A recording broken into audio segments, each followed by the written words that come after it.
함께 나눌 말씀의 제목은 뒤늦은 회개와 되돌릴 수 없는 심판의 원인들이란 제목으로 하나님 말씀 함께 상고하시겠습니다. 뒤늦은 회개. 뒤늦은 회개는 이미 결정된 심판을 되돌릴 수 없습니다. 라는 것이 오늘 본문의 말씀입니다. 그래서 어떤 맥락에서 이스라엘이 뒤늦은 회개를 하게 되고 그리고 그 뒤늦은 회개가 그들을 향한 이미 결정된 하나님의 진노, 결정된 하나님의 심판을 돌이킬 수 없는지를 우리가 한 구절씩 우리가 이렇게 살펴보시겠습니다. 먼저 우리 1절에서부터 3절까지가 바로 뒤늦은 회개와 되돌릴 수 없는 심판에 대한 핵심 말씀이 1절에서부터 3절까지 기록되어 있습니다. 먼저 2절 보시게 되면 2절이 이렇게 되어 있어요. 그들이 장차 내게 부르짖기를 나의 하나님이여 우리 이스라엘이 주를 아나이다 하리라. 언제요? 장차 미래에. 나의 하나님이여 우리 이스라엘이 주를 아나이다. 이렇게 이스라엘이 하나님을 향하여 부르짖는 때는 언제냐? 그게 이제 1절에 나와 있죠. 나팔을 내 입에 들지어다 원수가 독수리처럼 여호와의 집을 덮치리니. 이스라엘 백성을 덮친다. 1절의 말씀과 같이 원수가 독수리처럼 그들에게 덮쳐올 때에, 마치 독수리가 그 먹잇감 되는 것을 낚아챌 때에 어마어마한 시속 막 100km가 넘어간다고 그러죠. 엄청난 속도로 내려와서 탁 낚아채 갑니다. 그때에는 경고의 나팔을 아무리 크게 불어도 아무 소용이 없다. 그 1절에 이렇게 나와 있죠. 나팔을 내 입에 댈지어다. 한번 내 입에 나팔을 대고 힘차게 불어봐라. 그렇게 불어본다 할지라도 독수리가 날아와서 그 먹이를 낚아채듯이 원수가 너희를 낚아채려고 할 때에 그때서야 너희가 뭐하게 된다? 부르짖는다. 그때서야 뒤늦게 회개한다는 것이죠. 여러분, 이들 여기 기록된 이 말씀은 뒤늦은 회개입니다. 뒤늦은 부르짖음입니다.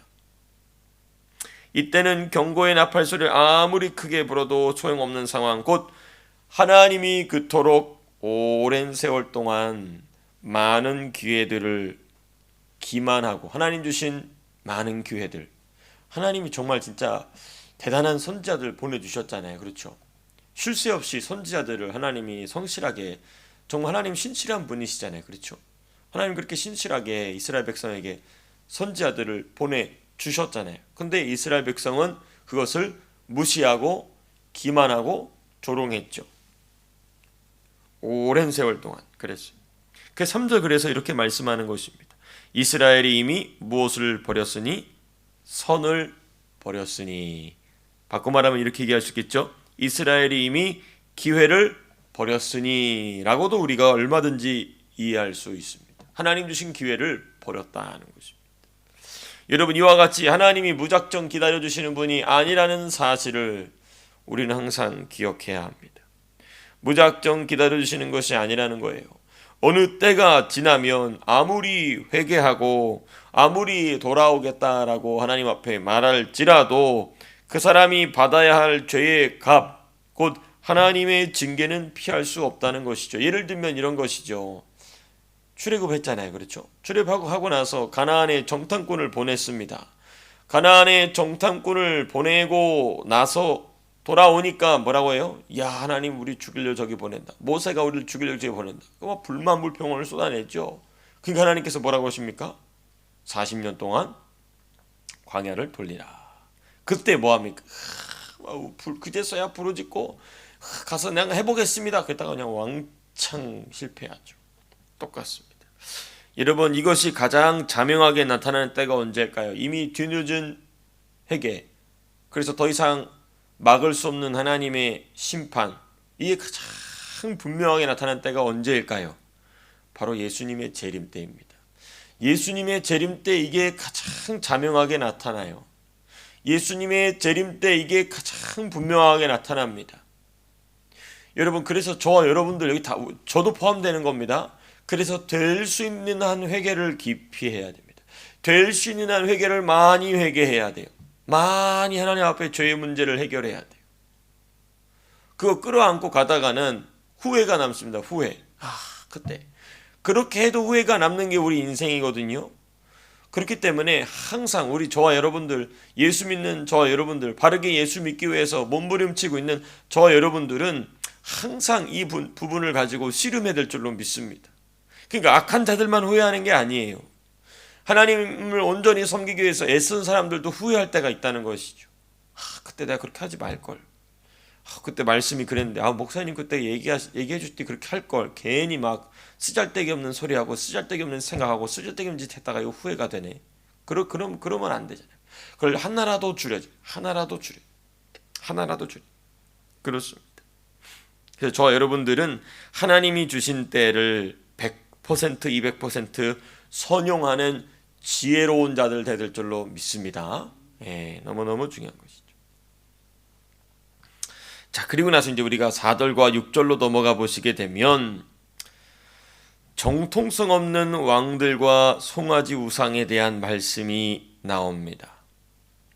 그러니까 이제 이 이후는 4절 이후로부터는 이들의 뒤늦은 회개가 아무런 소용이 없는 이들의 죄악의 모습을 하나님이 또다시 고발하시는, 또다시 드러내시는 장면이 4절 이후입니다. 근데 그 첫 번째가 4절에서부터 6절까지. 그게 뭐냐? 정통성 없는 왕들과 송아지 우상입니다.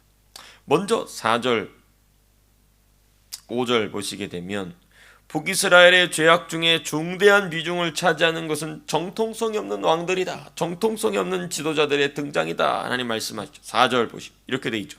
그들이 왕들을 세웠으나 누구에게서 난 것이 아니며 내게서 난 것이 아니며 그들이 지도자를 세웠으나 내가 모르는 바다. 하나님에게서 나온 것도 아니고 하나님이 알지도 않는다는 거야. 알지도 모르신다. 알지도 않으신다. 전혀 하나님이 아시는 바 없다는 거예요.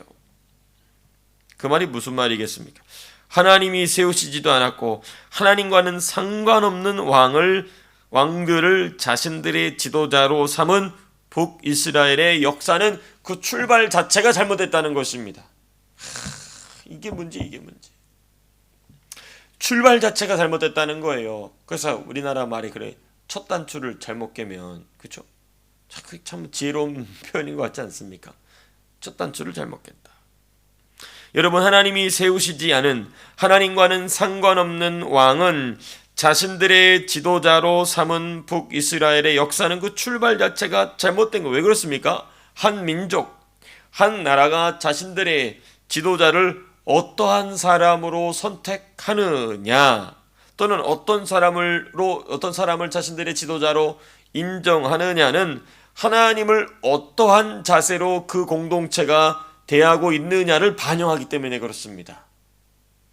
우리의 지도자는 이런 사람이다 라는 것은 그 공동체가 하나님을 어떠한 자세로 대하는가를 반영한다는 것입니다.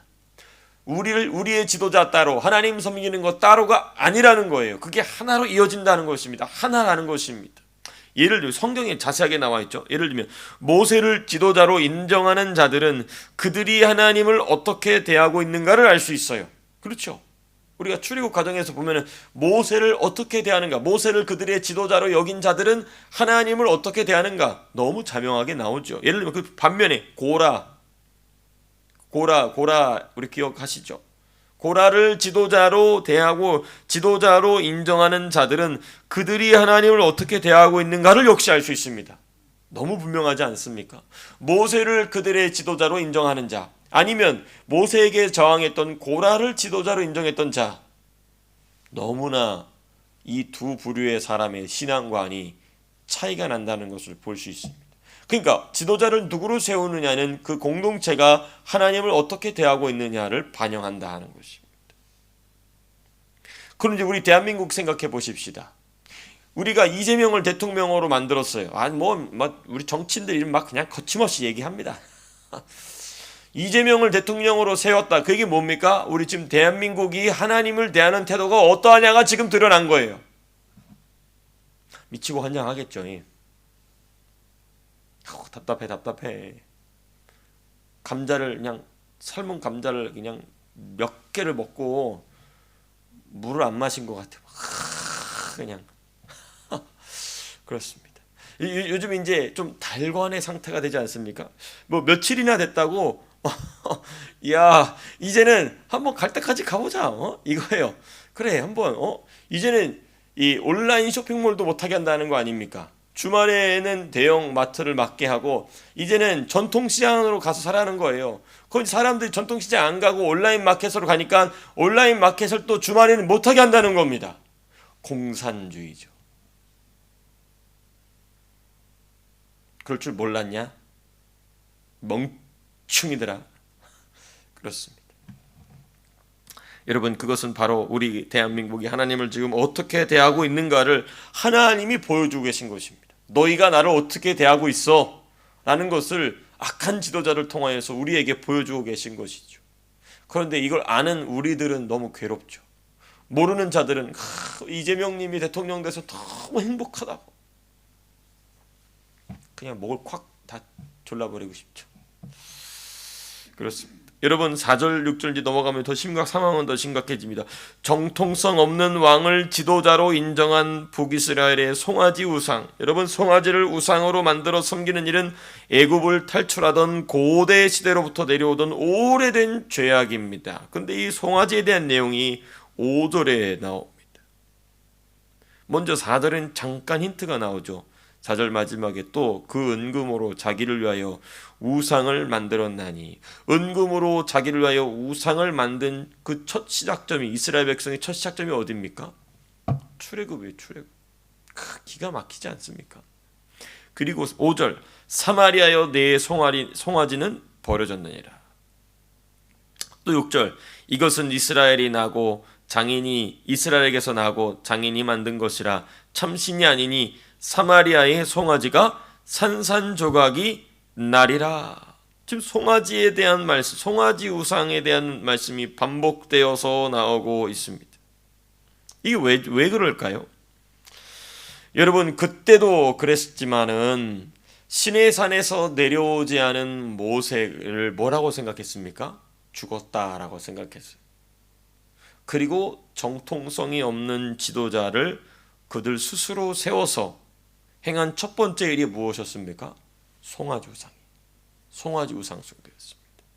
그러니까 북이스라엘이 여전히 송아지 우상을 만들어 숭배하는 것은 너무나 당연했어요. 왜냐하면 그들의 왕이, 그들의 지도자가 하나님의 선택과 하나님의 인정을 받지 못한 자들이었기 때문에 그들이 금송아지를 만들어서 숭배했던 그들의 고대적 조상들과 똑같은 행위를 할 수밖에 없다는 것입니다. 여러분 그러니까요, 교회와 정치는 이렇게 밀접하게 연결되어 있는 것입니다. 교회가 우상을 숭배하고 있다? 그 얘기는 뭐냐? 악한 지도자를 세웠다는 것입니다. 악한 지도자를 교회가 선택했다? 그 얘기는 뭐냐? 우상 숭배라는 것입니다.